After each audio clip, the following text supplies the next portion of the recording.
Hello guys, welcome to back लीनो health. Friends, मुझे 2-3 comment आया था कि आपका मिसकैरेज जो हुआ है उसके बारे में वीडियो बनाए हैं। तो उन लोगों के डिमांड के वजह से मैं ये वीडियो बना रही हूँ। मेरा जो मिसकैरेज हुआ था ये जो है मेरा हो सकता है एक बार जो है बेबी का हार्ट बीट आके चला गया था, उसको मैं बोल सकती हूँ कि ये मेरा मिसकैरेज है। बाकी जो 2 बार हुआ था वो हो सकता है बायोकेमिकल प्रेगनेंसी हो, वो मुझे कंफर्म नहीं था क्योंकि मेरा किट में पॉजिटिव आया था। जब मैं लैब में टेस्ट करने दी उस टाइम भी पॉजिटिव था। बट जब मैं सोनोग्राफी के लिए गई, जब मैं सोनोग्राफी के लिए गई वहाँ पे प्रेगनेंसी शो नहीं कर रहा था। So I think that was biochemical pregnancy, तो वो प्रेगनेंसी में कंसिडर नहीं होगा। तो मेरा एक बार जो है बेबी का हार्ट बीट आके चला गया था वही मेरा मिसकैरेज था। बाकी 2 बार जो है बायोकेमिकल प्रेगनेंसी था। बाकी ऐसे तो और भी 2 बार 3 बार होगा जो मैं पीरियड्स मिस होने से पहले टेस्ट कर देती थी। वहाँ पे फेंट लाइन आता था, उसके बाद वो जो लाइन है फिर थोड़ा सा मतलब डार्क आता था, फिर उसके बाद पूरा चला जाता था। तो ऐसे भी 2 बार हुआ है। तो मेरा जो फर्स्ट था बायोकेमिकल प्रेगनेंसी वो था, मेरा मैरिज को हो गया है लगभग 8 साल, मतलब 2015 में हुआ था। तो 15 से मेरा जैसे पूरा स्टार्टिंग से पीसीओडी का प्रॉब्लम है। जब भी मैरिज हुआ तब से हम लोग कंसीव करने के लिए ट्राई कर रहे थे, तो कंसीव नहीं हुआ। 3 महीना 4 महीना देखें, तो जब कंसीव नहीं हुआ तब मैं एक डॉक्टर से जाके कंसल्ट की थी। तो वहाँ पे मुझे ओवरऑल एल जो मेडिसिन होता है पीरियड्स का कंटिन्यू, मतलब पीरियड्स को रेगुलर करने के लिए, उसको 2-3 महीना दिया गया था खाने का बाद। फिर बहुत सारा टेस्ट हुआ, MH, prolactin, thyroid, FSH, LH और हस्बैंड का सीमेन एनालिसिस हुआ था। तो ये सब टेस्ट करने के बाद रिपोर्ट जो है पूरा नॉर्मल था। उसके बाद मुझे 3 महीना मेडिसिन दिया गया, जैसे डे 2 मेडिसिन और कुछ फॉलिक एसिड और डे 16 डुफास्टोन जो होता है नॉर्मली, जो ये एक बेसिक होता है इनफर्टिलिटी का। ये ट्रीटमेंट मुझे 3 महीना दिया गया, उसमें भी मेरा कंसीव नहीं हुआ। तो फिर मैं एक इनफर्टिलिटी सेंटर गई थी। वहाँ पे मुझे आईयूआई के लिए बोला गया था, तो वहाँ पे मैं नहीं की क्योंकि उस टाइम 2016 में वहाँ पे आईयूआई का कॉस्ट जो था 20 से लेके 25,000 था। तो हम लोग कितना अफोर्ड नहीं कर पाते, तो इसीलिए वहाँ पे छोड़ दिए। क्योंकि शादी को 2 साल हुआ था और वो कोई भी ट्रीटमेंट नहीं दिए, डायरेक्ट आईयूआई के लिए बोले। तो इसीलिए मतलब उस टाइम मुझे इतना आईयूआई के बारे में पता भी नहीं था। तो फिर वहाँ पे छोड़ के दूसरा एक डॉक्टर के पास गए। वो लोग ऐसे नॉर्मली इंजेक्शन दे के, जैसे होता है एग्स को बढ़ाने के लिए इंजेक्शन और एससीजी इंजेक्शन ओव्यूलेशन के लिए, फॉलिकुलर मॉनिटरिंग करके ओव्यूलेशन के लिए इंजेक्शन देते हैं। फिर नॉर्मली इंटरकोर्स करने के लिए बोल देते हैं। ऐसे करने के बाद कंसीव नहीं हुआ 3 मंथ। उसके बाद जब मेरा आईयूआई होने वाला था तो मेरा ओवारी में जो मुझे इंजेक्शन दिया गया, मेडिसिन दिया गया, उसमें क्या हुआ, मल्टीपल्स एग्स बन गए, मतलब बहुत सारा एग्स बन गए थे। तो बहुत सारा फॉलिकल्स के वजह से मुझे वो जो है वो साइकिल में मेरा आईयूआई होने वाला था, मुझे स्किप किया गया। तो उसी टाइम मेरा कंसीव हो गया था। तो बायोकेमिकल प्रेगनेंसी था। देन 2-3 महीना के बाद फिर से मेरा आईयूआई हुआ, कंसीव हो गया था।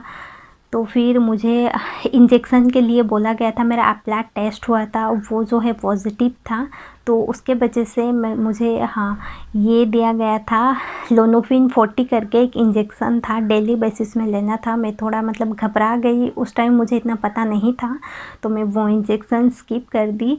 तो हो सकता है उसी के वजह से हो या किसी और के वजह से हो, मेरा जो है बेबी का हार्ट बीट आया था। बट फर्स्ट जब मैं सोनोग्राफी की थी हार्ट बीट आया था। उसके बाद फिर से जब सोनोग्राफी की बेबी का हार्ट बीट नहीं था, तो वो मेरा मिस्ड अबॉर्शन हो गया था। किसके वजह से हुआ वो तो मुझे पता नहीं, बट हुआ था। उसके बाद से फिर 2-3 महीना गैप होने का बाद फिर मैं और एक बार आईयूआई की, तब मेरा कंसीव हो गया था। वो भी बायोकेमिकल प्रेगनेंसी था कि वो भी बायोकेमिकल प्रेगनेंसी था। मेरा पीसीओडी के वजह से एग्स का क्वालिटी इतना अच्छा नहीं होता है, जिसके वजह से प्रेगनेंसी कंसीव तो हो जाता है बट प्रेगनेंसी आगे नहीं बढ़ती है और मेरा जो है मिसकैरेज हो जाता है। तो उस टाइम भी मेरा मिसकैरेज हो गया था, बायोकेमिकल प्रेगनेंसी था जो मिसकैरेज हो गया। और उसके बाद से मतलब मेरा कंसीव और नहीं हो रहा था, नहीं हुआ है।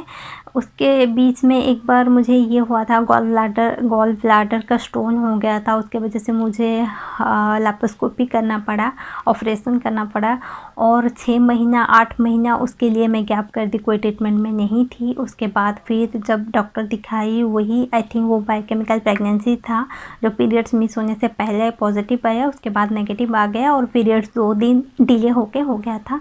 ये एक हुआ था, उसके बाद से और कंसीव नहीं हुआ है। तो मेरा मतलब मेडिसिन ले लेके बहुत सारा साइड इफ़ेक्ट हो रहा है, जैसे कि बीच में मुझे पूरा सब अंधेरा दिखाई दिया। फिर मैं आई हॉस्पिटल गई आँख दिखाने के लिए, क्यों अंधेरा मुझे क्यों दिख रहा है। तब मुझे पता चला कि मेरा जो गायनिक मेडिसिन मैं ले रही हूँ उसके वजह से मतलब मेरा साइड इफ़ेक्ट हो रहा है। मेरा न्यूरो प्रॉब्लम भी हो गया था मेडिसिन के वजह से। तो इतना सारा मेडिसिन्स लेने का बाद मेरा बहुत साइड इफ़ेक्ट हो रहा था, जैसे कि बीच में जो अंधेरा दिख रहा था वो न्यूरो प्रॉब्लम निकल गया था। उसके बाद भी मतलब मुझे लगा कि मेरा सांस लेने में थोड़ा बहुत तकलीफ़ हो रहा है। उसके लिए भी डॉक्टर के पास गई थी, वो उसका भी रीज़न जो था वही था कि इतना दिन से इनफर्टिलिटी का मेडिसिन्स ले रहे हैं, उसका कोई ना कोई तो साइड इफ़ेक्ट होगा ही ना। तो ये सब जो रीज़न्स था, तो फिर मतलब और मैं ये नहीं कर पाई कि कितना दिन ऐसे मेडिसिन चलते रहेगा, इंजेक्शन चलते रहेगा। तो उससे तो बेहतर ये है कि आईवीएफ ही एक बार करवा लेते हैं। तो इसीलिए मैं आईवीएफ के साथ जा रही हूँ। तो ये जो था मेरा इनफर्टिलिटी का और मिसकैरेज जो हुआ है, कितना बार हुआ है, क्यों हुआ है, कैसे हुआ है।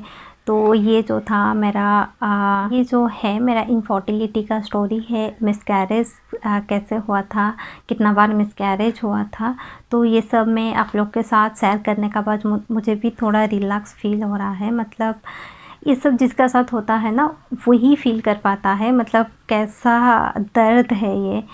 तो जो भी था वो था, जो तो होना है वो तो होगा ही। बाकी आगे सब ठीक हो, यही प्रे है भगवान से कि आगे सब बाकी जो भी है वो सब ठीक ठाक ही चले।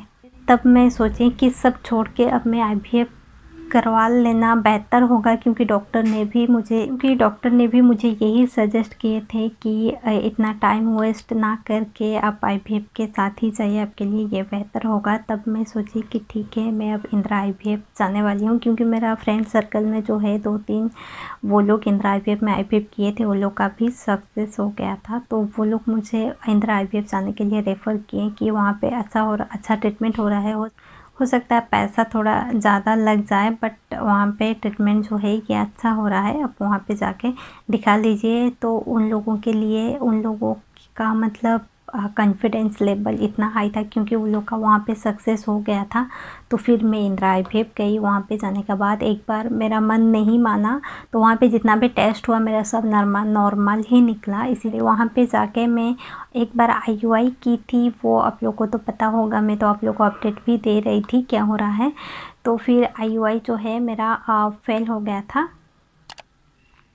फिर मैं आईवीएफ के लिए आगे बढ़ी, तो आईवीएफ के साथ ही जा रही हूँ। देखती हूँ आगे क्या होता है। तो फ्रेंड्स, अगर आज का वीडियो आप लोग को अच्छा लगे तो प्लीज़ वीडियो को लाइक एंड शेयर कीजिए। फिर मिलेंगे और एक नए वीडियो में, तब तक अपना ख्याल रखिए। थैंक यू फॉर वॉचिंग लेनो हेल्थ।